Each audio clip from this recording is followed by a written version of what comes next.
The scorching Arizona sun illuminated the quiet residential streets of Scottsdale.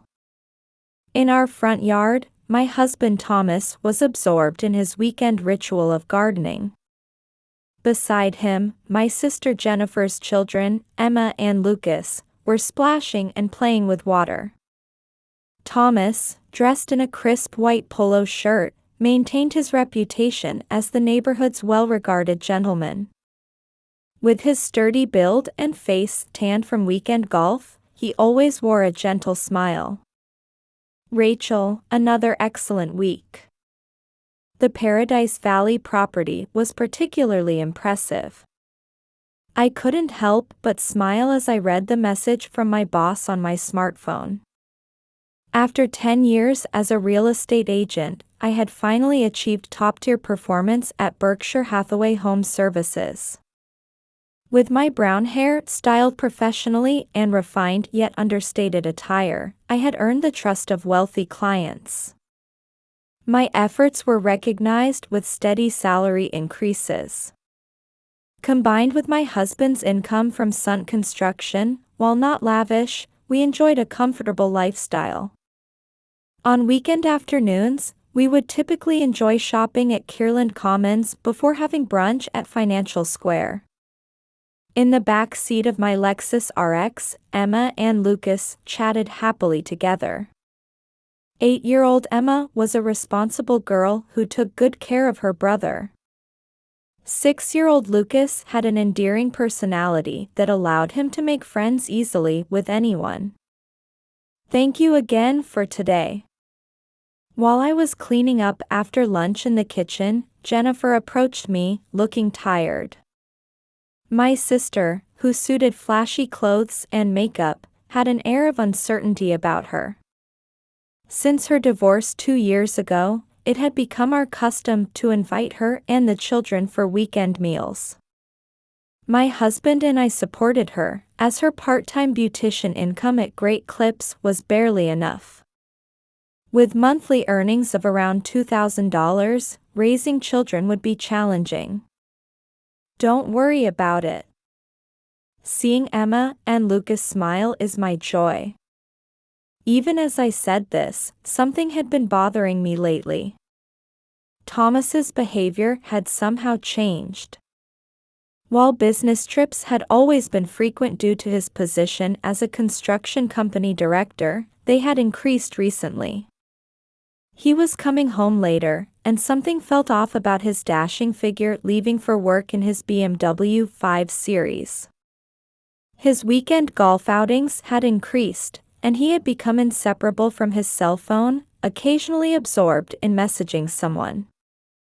Could this be the 10-year marriage crisis? Such thoughts would cross my mind, but I tried to shake them off as I went about my days. Rachel, I'll be late tonight. Overtime again? It's been happening a lot lately. We're in the final stages of a big project.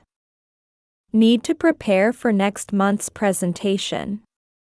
That morning, Thomas left for work with these words. I noticed his more carefully styled hair and new tie but didn't probe further.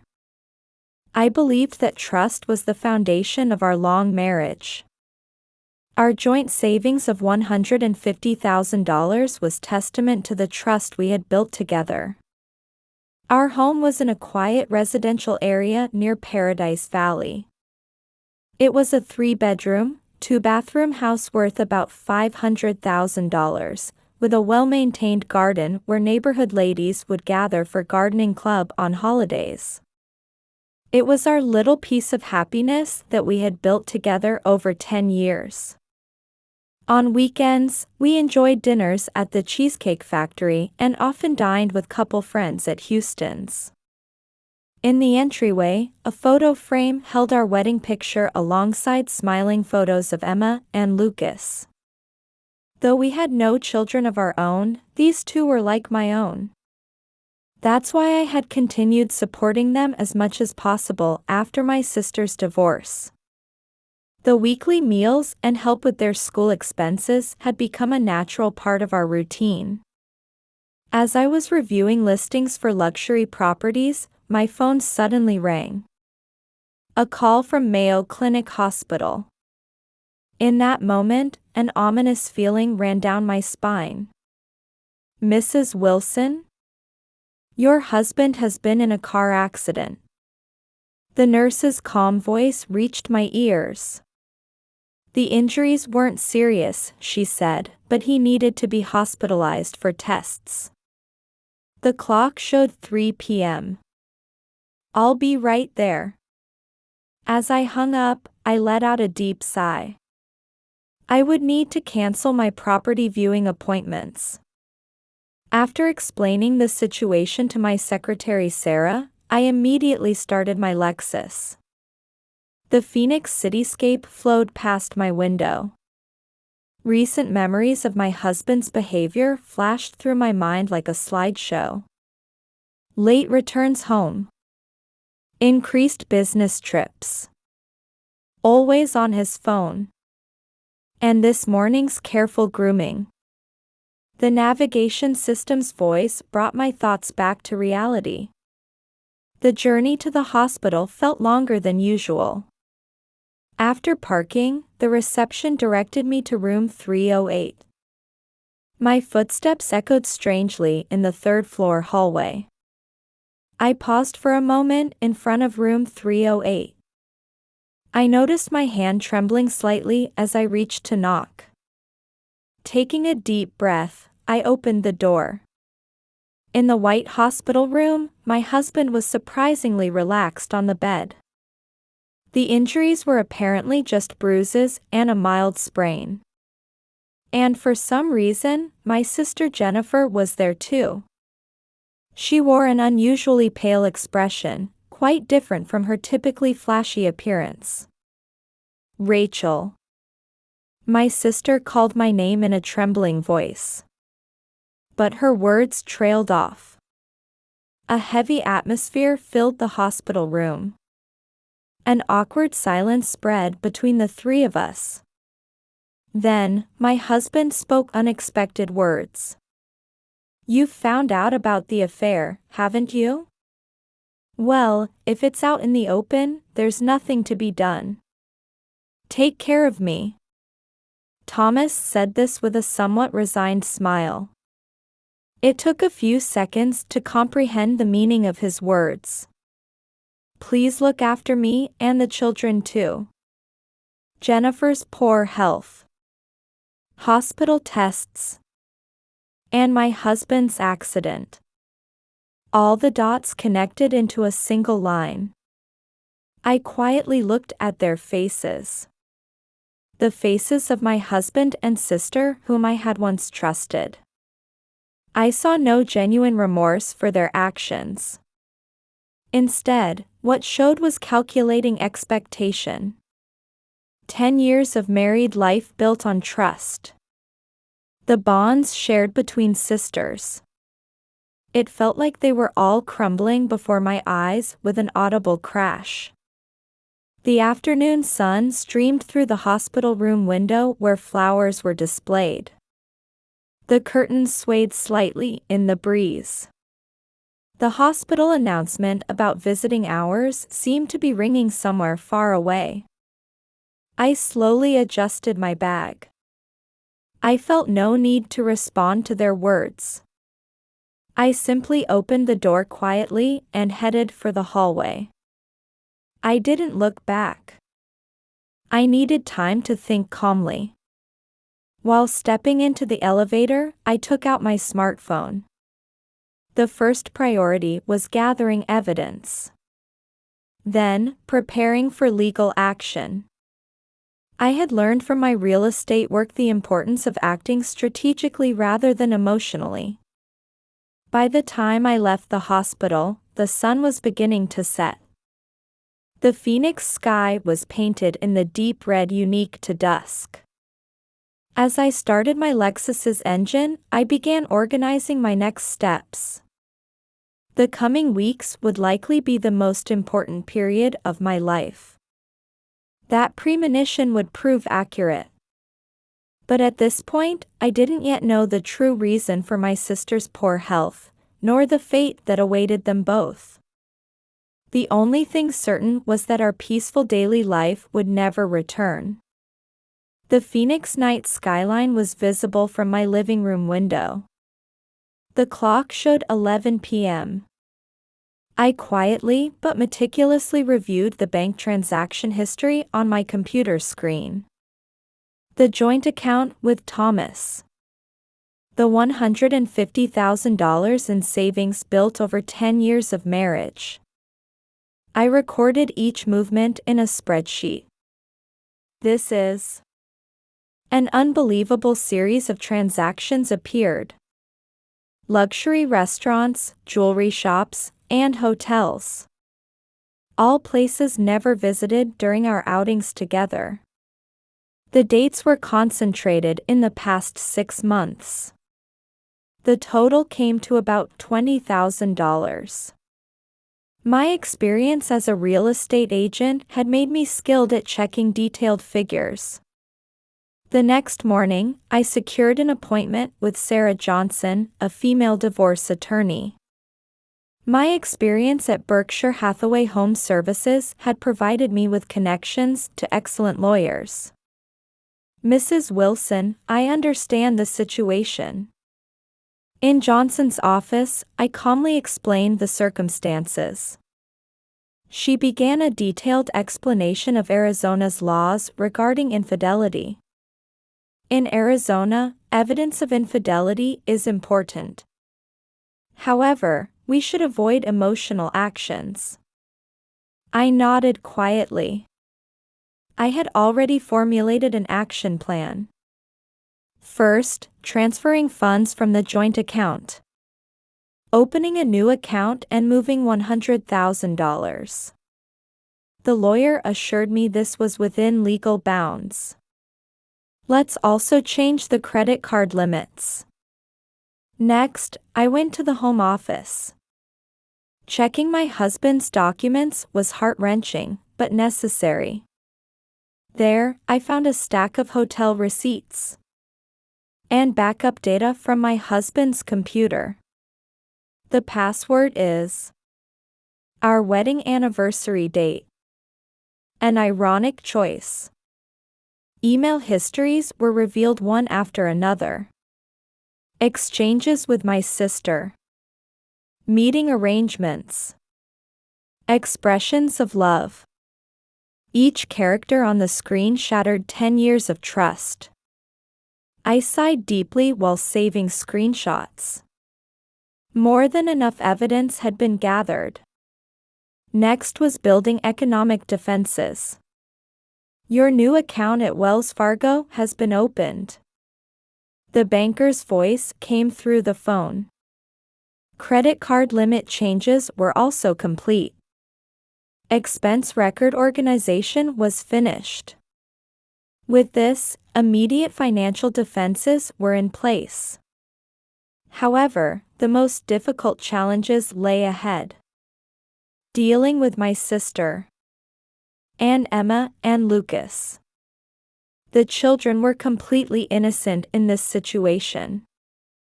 Rather, they might be the greatest victims.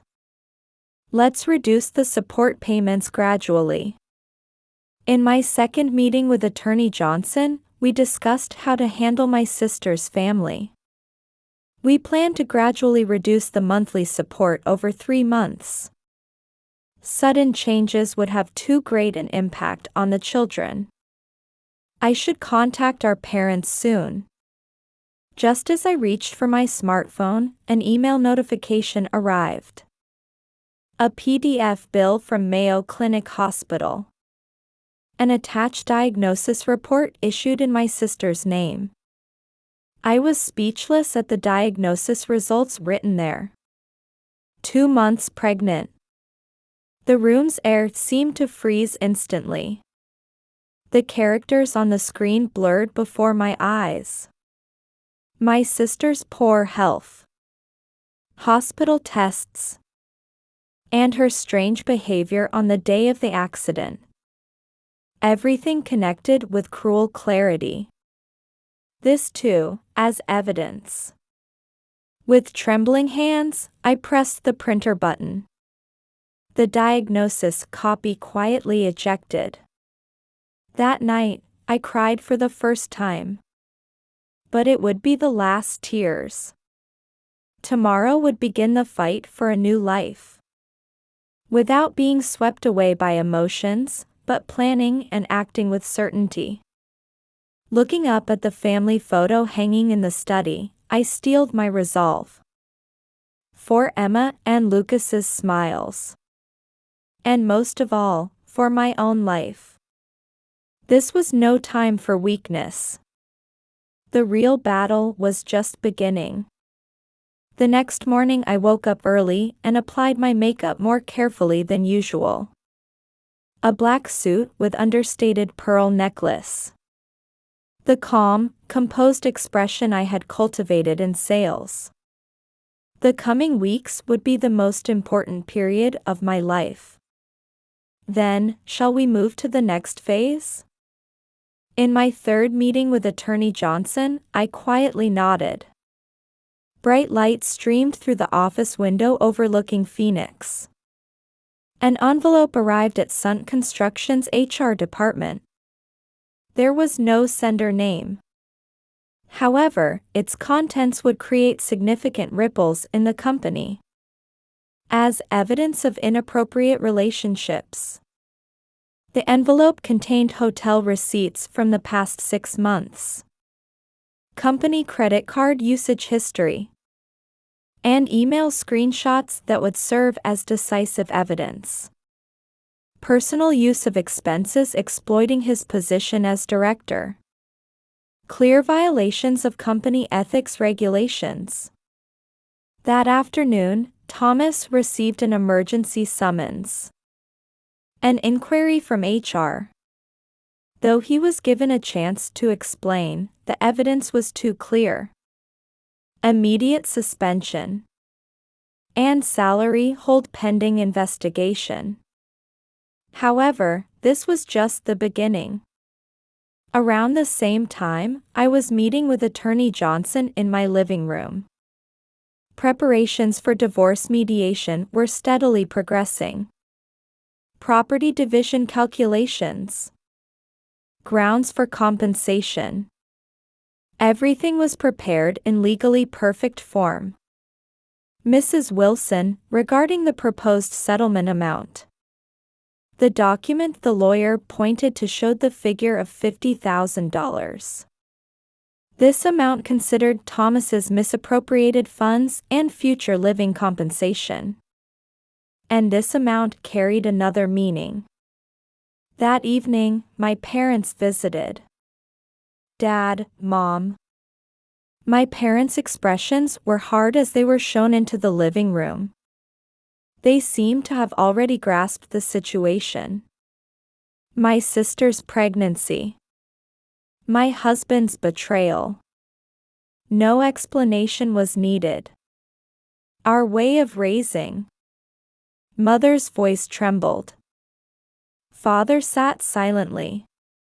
But his posture revealed deep anger. My sister had been avoiding contact, fearing our parents' fury. Let's have a family meeting. My parents quietly nodded at my suggestion. The location would be their home. Time, weekend afternoon. All parties would gather to discuss the future. I judged this to be the best approach. That weekend, a heavy atmosphere hung over the living room of my parents' home as the family meeting began. Thomas was losing his position at the company. My sister faced the new reality of pregnancy. My parents carried deep sadness over the family's breakdown. First, let me explain about the property division. Attorney Johnson began her explanation matter-of-factly. $50,000 settlement. Joint property division proposal. And the sale of the Paradise Valley area house. Everything was prepared in legally appropriate form. That amount is Thomas tried to object, but the lawyer continued calmly. If you don't accept this proposal, the evidence of company fund misappropriation will be investigated more thoroughly. His expression froze at those words. Personal use of expenses could become more than just an ethical violation. Please think about the children. I took out photos of Emma and Lucas. Educational Trust Fund Establishment Proposal. Monthly visitation schedule. Arrangements for psychological counseling for the children. All proposals were made with their future in mind. My sister squeezed out words through tears. A new life lay ahead of her. Life as a single mother. And meeting a new life. I will continue supporting their education. My sister raised her face at my words. Complete relationship restoration was still far off. But I wanted to do what I could for the children's future. That was my decision. The family meeting lasted 5 hours. During that time, various emotions intersected. Anger, sadness, regret, and a slight hope. Finally, agreement was reached on conditions including the $50,000 settlement payment, house sale and property division, continued education support for the children with monthly visitation rights, and participation in counseling. The Paradise Valley area house would be put up for sale the following week. Purchase of a new residence was already in the plans. All preparations for a new life. With this, all procedures are. Attorney Johnson's words echoed in the evening living room of my parents' home. Outside the window, Phoenix shone as usual. My parents accepted this resolution with deep sighs. Thomas silently signed the documents. My sister was still crying. Watching this scene, I quietly thought, this was the real end. And simultaneously, a new beginning. The next day, I stood in front of Mayo Clinic Hospital. It was the children's regular checkup day. Emma and Lucas greeted me with their usual bright smiles. Aunt Rachel. Their innocent voices struck my heart strongly. For these children's future, and for my own new life, I must continue to be strong. The Phoenix sky was turning a deep blue. It seemed to herald the beginning of a new chapter. The spring sunshine in Phoenix gently illuminated the window of my new office. The sign, Rachel Wilson Real Estate, gleamed in the morning sun. Half a year since opening, initial anxieties had been dispelled by steady achievements. President Wilson, here are the documents for the new case. My secretary Jane brought in the latest property documents. A luxury property in Paradise Valley. The area where my former house was. 1 year since then. Life had changed greatly. Rachel, remember our lunch appointment? A message arrived from Michael on my smartphone. We had met through real estate industry dealings. He was a lawyer who had lost his wife to illness and raised his daughter. Our relationship, which began as pure friendship, was gradually changing into something special. Of course. Houston's, right? I smile while sending my reply. Conversations with him naturally warm my heart. But still careful. That was one thing I learned this past year. The afternoon was my appointed time with Emma and Lucas. Meeting at Mayo Clinic Hospital's pediatric department at 3 o'clock when school ends. Accompanying their regular checkups had become my important daily routine. Aunt Rachel. My heart warms at the sight of the two running into the waiting room. Emma's responsible nature hasn't changed, but she shows a slightly more mature expression than before. Lucas's friendly smile remains unchanged. I got a perfect score on my math test today. I was chosen for the soccer team. The children's bright voices fill the hospital waiting room with warm air. The checkup results were good. The psychological counseling doctor also reported that both children were adapting well. Mom's baby is going to be born soon. Emma tells me with a somewhat complex expression. 2 weeks until Jennifer's due date. Since that day, my relationship with my sister has changed greatly. Though not completely reconciled, we've gradually become able to talk. She has also become more serious about her work as a beautician. Her evaluation at Great Clips has improved, along with her salary. Still, I continue to support the children's educational expenses. When the baby comes, don't forget about us. At Lucas's anxious voice, I smile gently. Don't worry. You're my precious family. After the checkup, I take the children to the Cheesecake Factory. This too has become a monthly ritual. While eating desserts, we talk about school events and future dreams. Emma wants to become a veterinarian, and Lucas aims to be a soccer player. How's Uncle Thomas? Lucas's sudden question catches me off guard for a moment. Meetings with my ex-husband continue once a month as agreed. Recently, he seems to be changing little by little. Though he lost his position at Sunt Construction, I heard he's working more humbly at a new company. Yes, he's doing well. You'll see him again soon. After dropping the children off at home, I return to my new residence.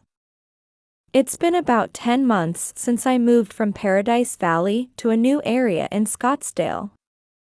The 3-bedroom house is smaller than the previous one, but it's just the right size for my new life. Welcome home, Miss. Max, the beloved dog sent from my parents' home, greets me with a wagging tail. My parents have continuously supported me throughout this past year. Weekend brunches remain our unwavering tradition. New photographs adorn the shelves in the living room. Pictures of smiling children. The moment of cutting the ribbon at the new office. And family photos at my parents' home. These are testament to my new life. Entering my study, I open my laptop. While preparing for tomorrow's property viewings, I quietly reflect. What I lost this year.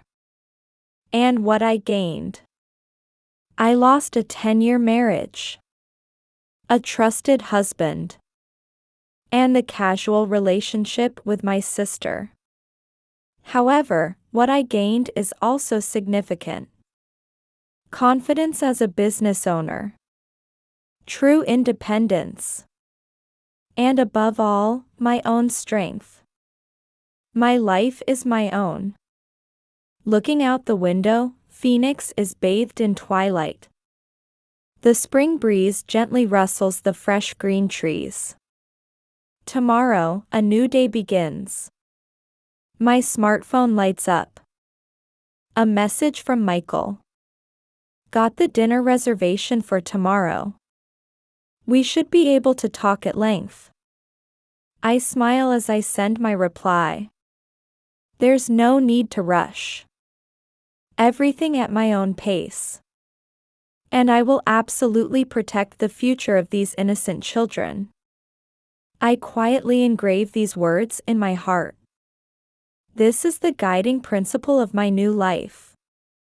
And my eternal promise. In the Phoenix night sky, the full moon shone gently.